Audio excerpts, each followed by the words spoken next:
আজ আমি এমন একটা ফল নিয়ে বলবো যেই ফলটা কিন্তু আমরা সারা বছর পাই এবং যেই ফলটাকে কিন্তু সুপার ফুডও কিন্তু বলা যেতে পারে এবং এটা খুব সহজলভ্য।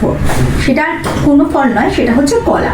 কলাকে সুপার ফুড বলা হয় কারণ এর মধ্যে যেমন আছে এনার্জি, তার মধ্যে আছে প্রচুর পরিমাণে অ্যান্টিঅক্সিডেন্টস, ভিটামিনস এবং মিনারেলস, এবং কলার মধ্যে প্রচুর পরিমাণে ফাইবারও থাকে।